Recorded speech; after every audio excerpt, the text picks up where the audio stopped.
काल को जीतना है तो अब मन मारो माया छोड़ो रे। मन को मारना यानी मन का निज मन में रूपांतरित करना।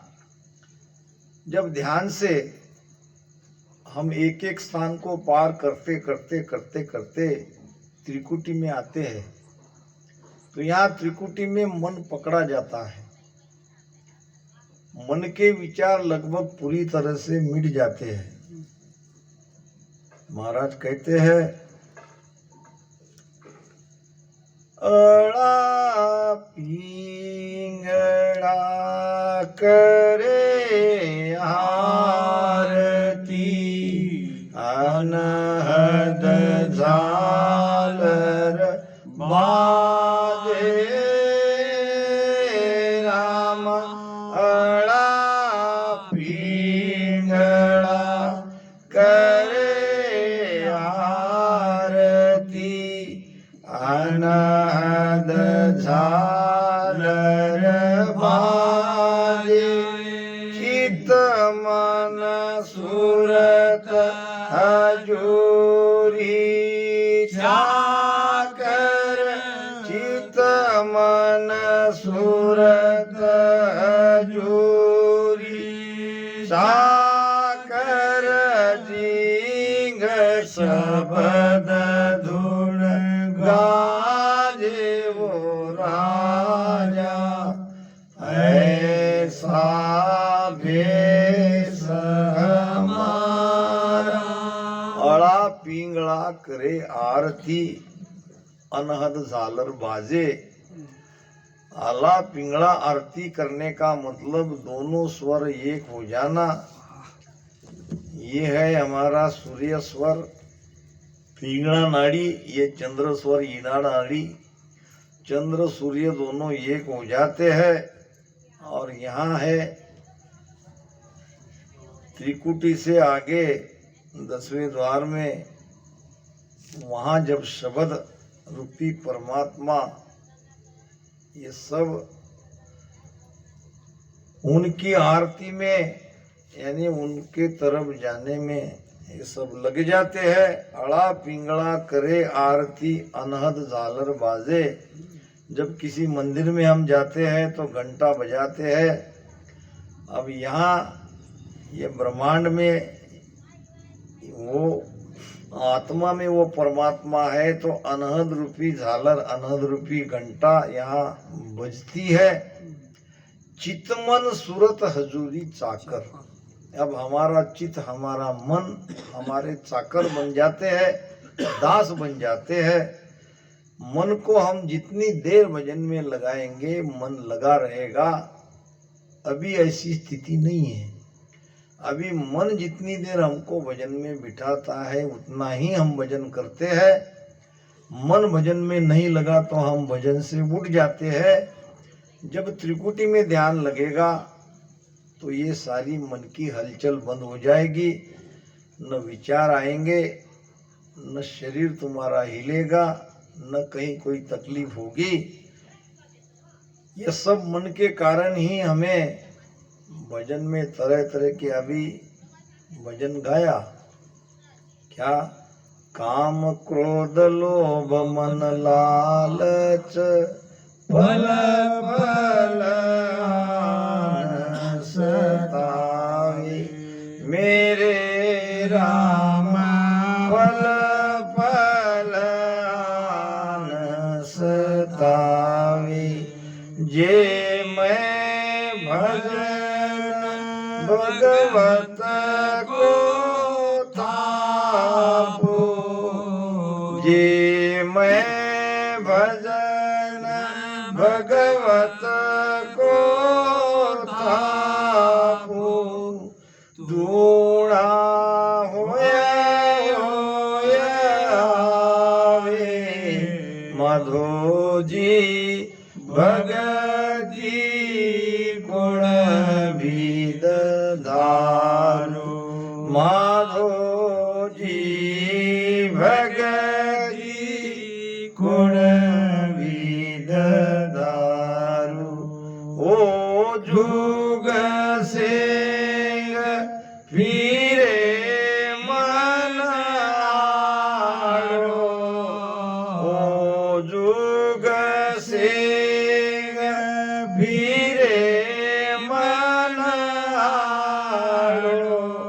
कीड़ा कीड़ा को मैं मारू मधुरी भगति कुण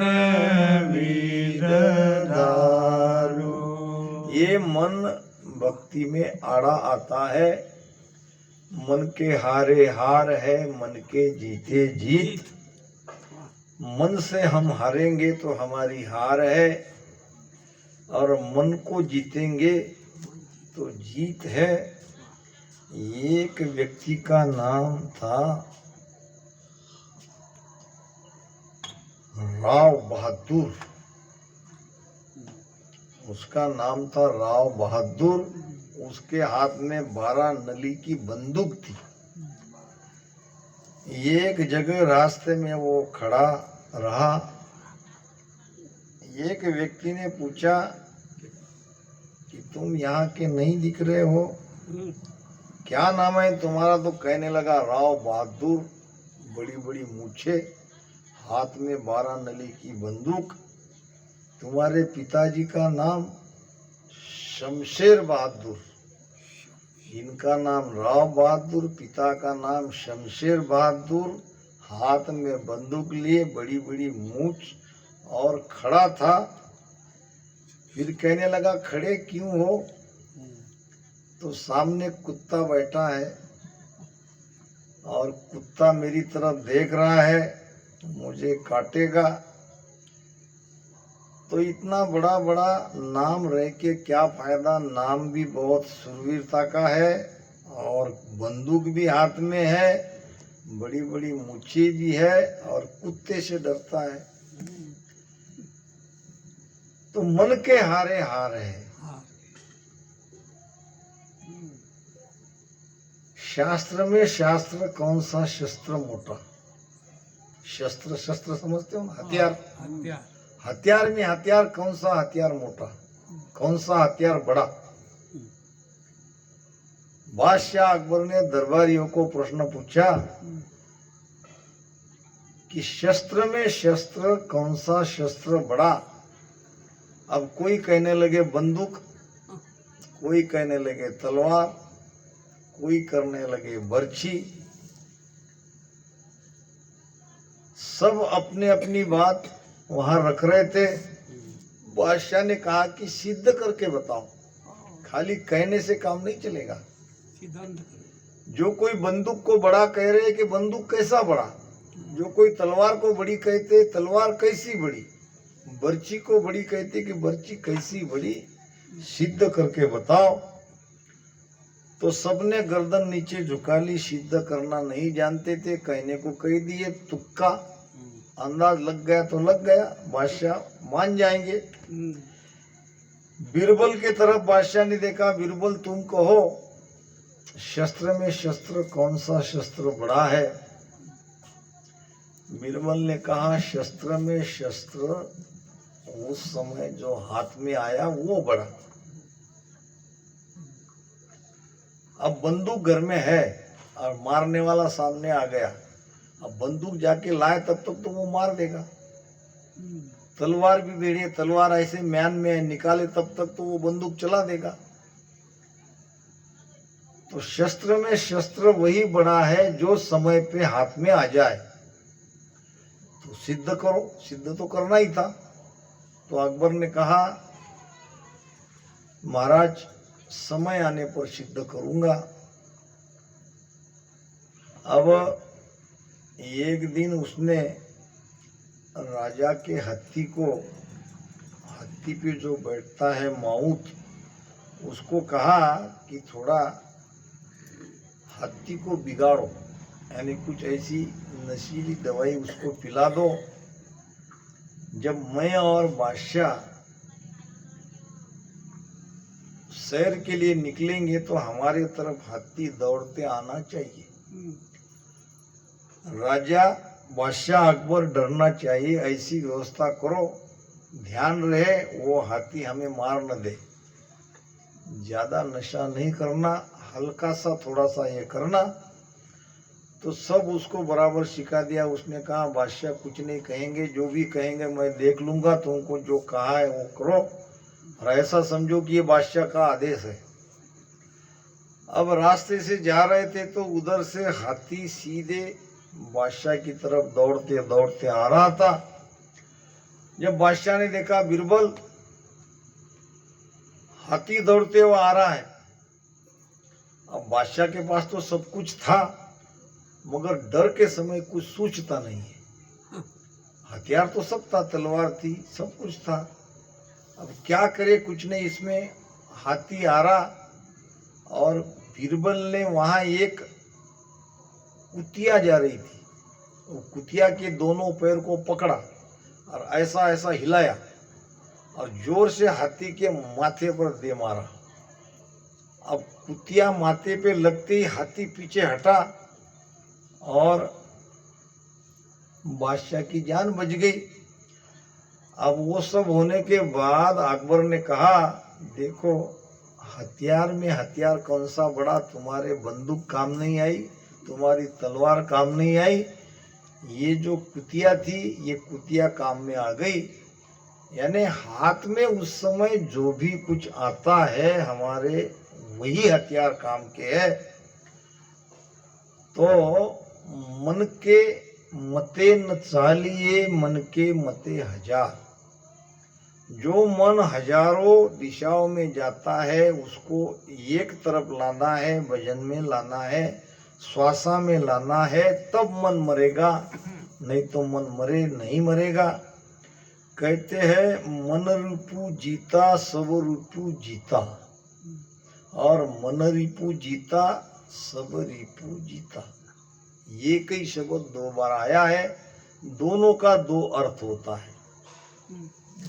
मन रिपु जीता यानी मन जीवित है तो सारे विकार जीवित है।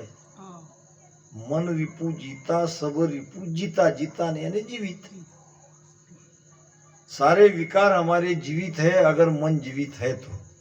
अब मन रूपी जीता यानी मन को अगर हम जीतते हैं तो सब रिपु जीता, मन को जीतते हैं तो सभी विकारों को हम जीतते हैं। इसको कहते हैं मन को मारना। मन मारो माया छोड़ो रे ममता रखो घेर, ममता को घेरो यानी ममता आगे बढ़ाओ मत। एक बहुत सुंदर बात आज ही मैंने देखी,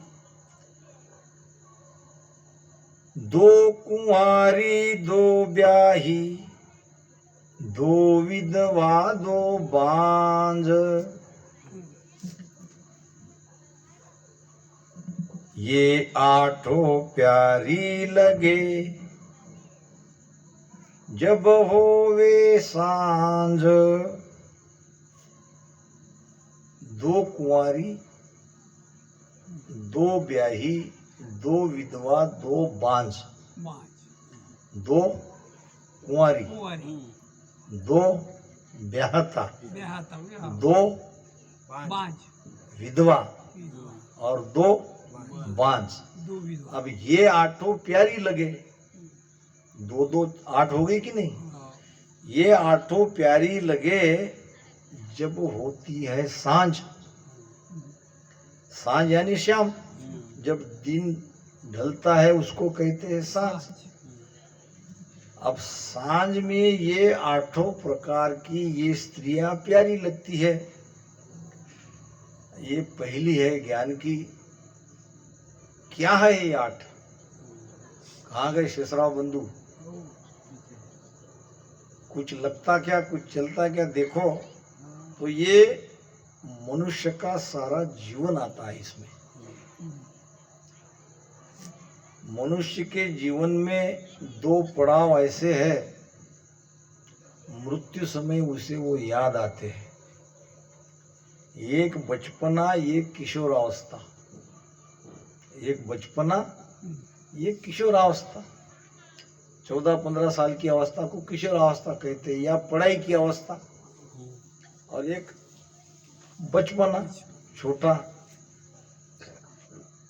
ये बुढ़ापे में हमें याद आता है क्योंकि यही हमारा अपना जीवन है।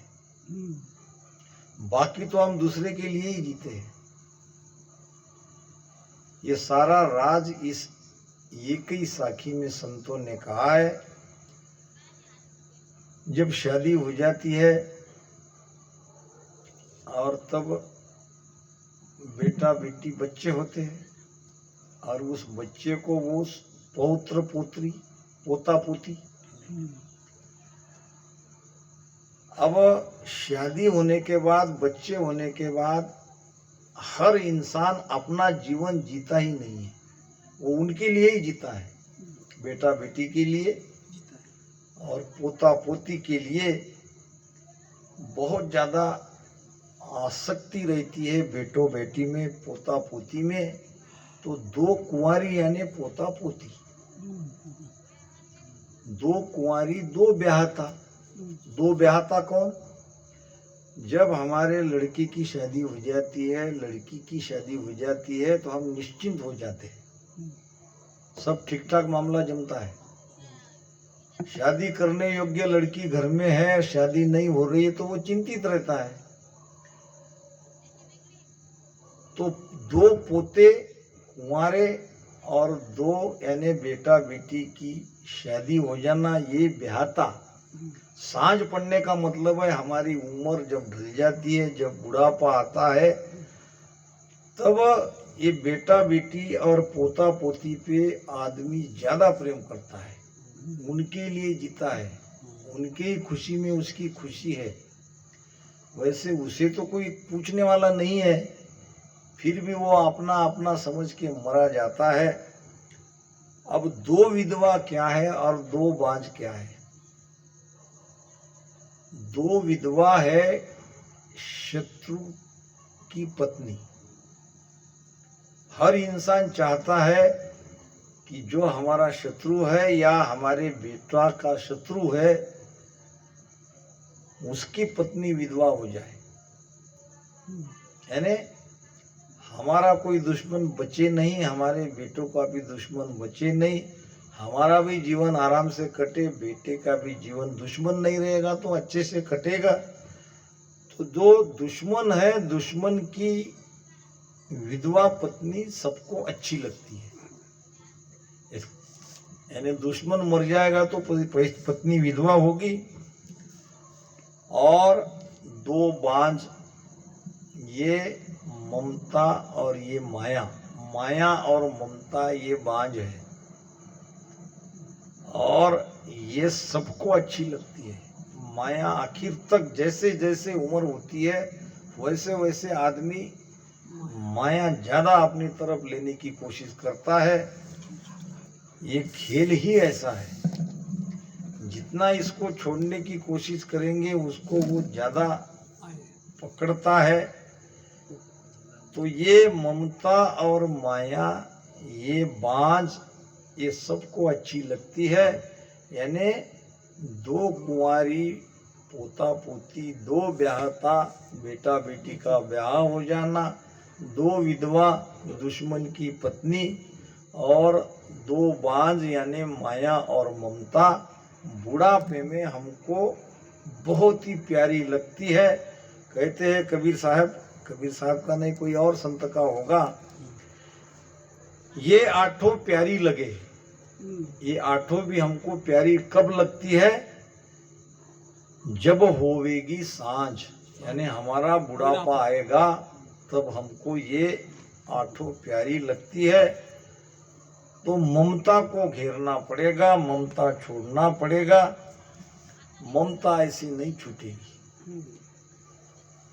अब ममता त्रिपथ भई सतगुरु शरणे आय, बहुत आनंद सुख उपना सासुरयो न काय, सासुरयो न काय मोह को लेसन कोई, सब दिन सुख में जाए अब ना मुड़े मुड़ाई, सुख राम कहे सन्मुख भई चरणा लागे पाय अब ममता त्रिपथ भई सतगुरु शरणे आय।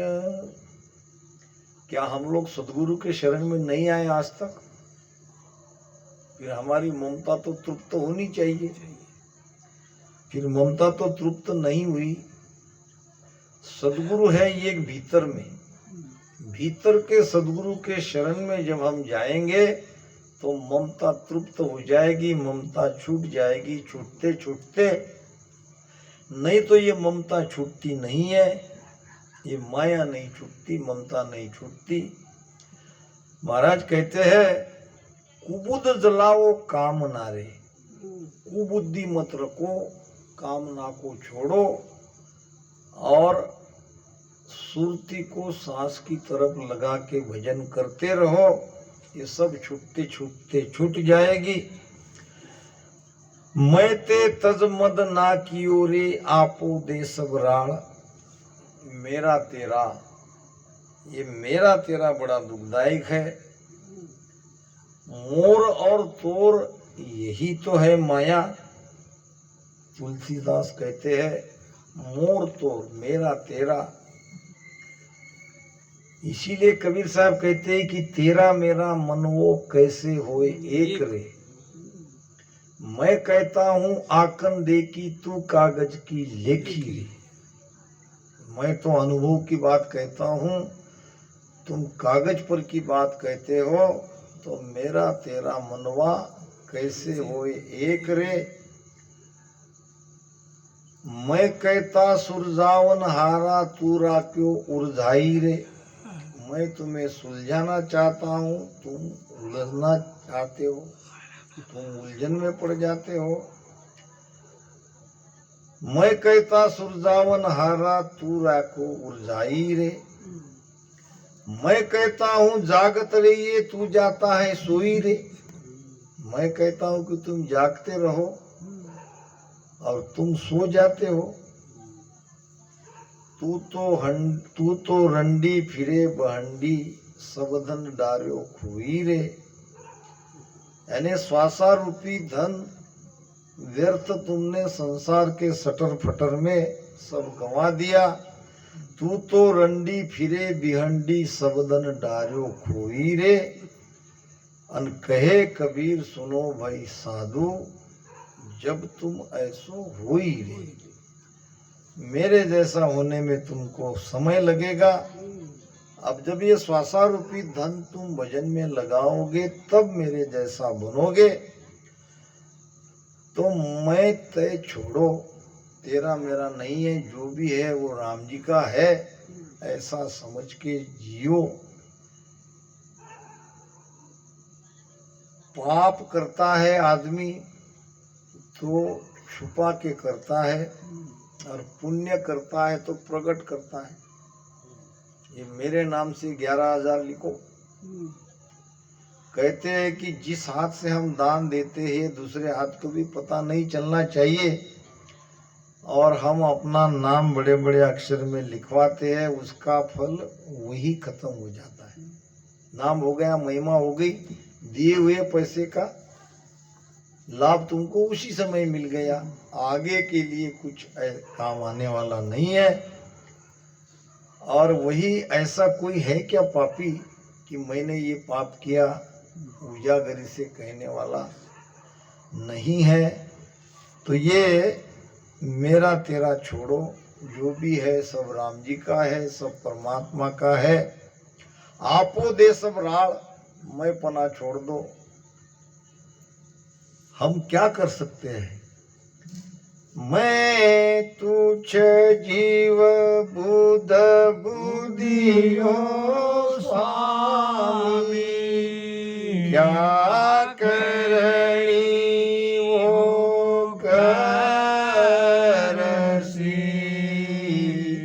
मैं तुझ जीव बुध बुधियो स्वामी, क्या करणी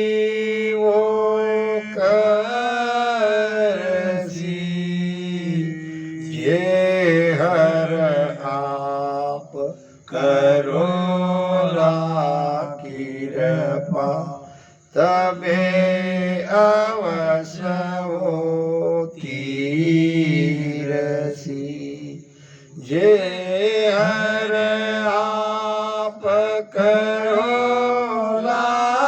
कृपा तबे अवश्य होती रसी राम तबे अवश्य होती रसी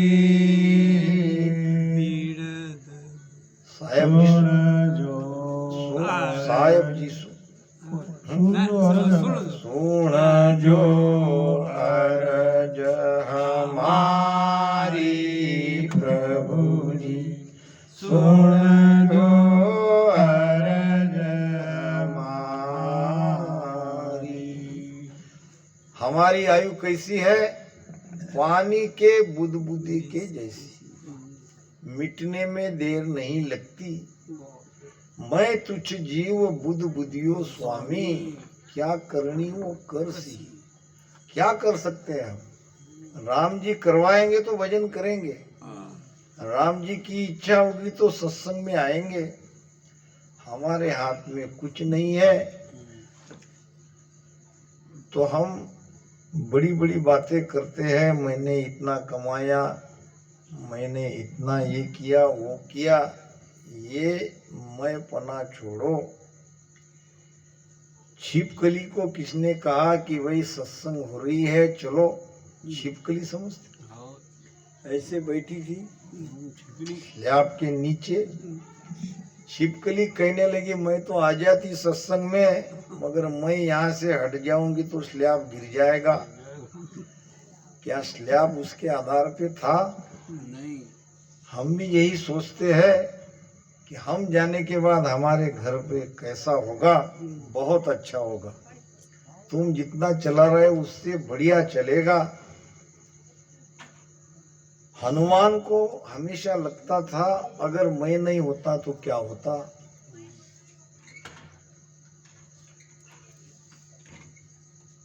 मैंने ही माता सीता की खोज करी, मैंने ही समुद्र पार जाकर लंका में अशोक वाटिका में माता सीता को खोजा। तो उसको हमेशा लगता था अगर मैं नहीं रहता तो प्रभु क्या करते, कैसे करते। एक दिन जिस पेड़ पे वो बैठा था उसके नीचे माता सीता बैठी थी और एक कोई राक्षसी सीता माता की सेवा में थी। अब रावण के बहुत समझाने पर जब सीता नहीं मानी तो रावण क्रोधित होकर तलवार लेकर सीता को मारने दौड़े। तो हनुमान को लगा ये अभी के अभी नीचे कूदकर तलवार से रावण को मार दे, मगर उसी क्षण मंदोदरी ने रावण के हाथ की तलवार खींच ली।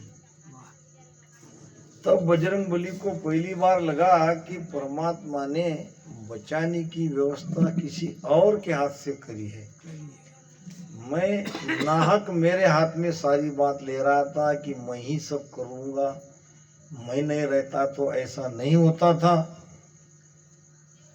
अब जब वो सीता माता की सेवा में एक राक्षसी थी, उसको कहती थी कि रात में मैंने सपना देखा और सपने में एक बंदर ने लंका को आग लगा दी।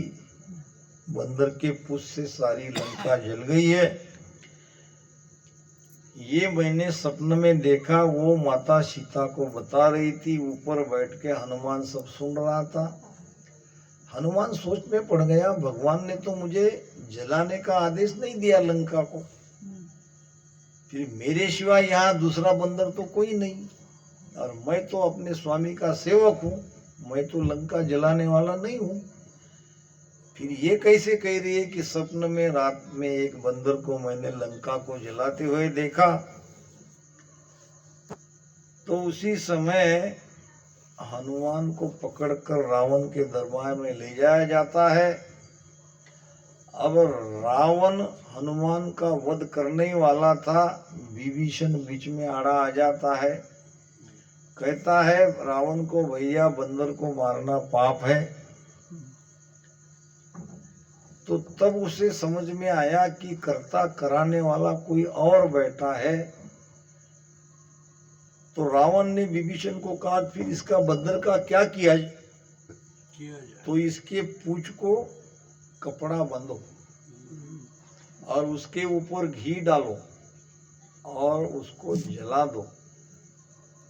तब हनुमान का सारा भ्रम निकल गया कि ये सारी व्यवस्था परमात्मा की पहले से ही तय थी। मैं चाहता भी तो लंका को आग लगा नहीं सकता था। कपड़ा कहाँ से लाता, घी कहाँ से लाता, माचिस कहाँ से लाता? ये सारी व्यवस्था तो परमात्मा ने पहले ही कर रखी है रावण के द्वारा। अब रावण ने कपड़ा उसकी पूंछ को लिपेटा और ऊपर घी डाला और आग लगा दी। अब रावण को तो केवल कूदना ही था। अब इधर उधर कूदने लगा, ये घर से वो घर पे, ये मकान से वो मकान पे। इस प्रकार से सारी लंका जल गई। तब हनुमान के समझ में आया कि मैं कुछ नहीं हूँ, करने वाला कोई और है। हो सकता है मेरे द्वारा वो सारा कर रहा हो। हमको भी जीवन में इसी प्रकार समझना चाहिए, हम कुछ नहीं है, करता करे सो सभी आछी, आनंद मगन में रीजे संतो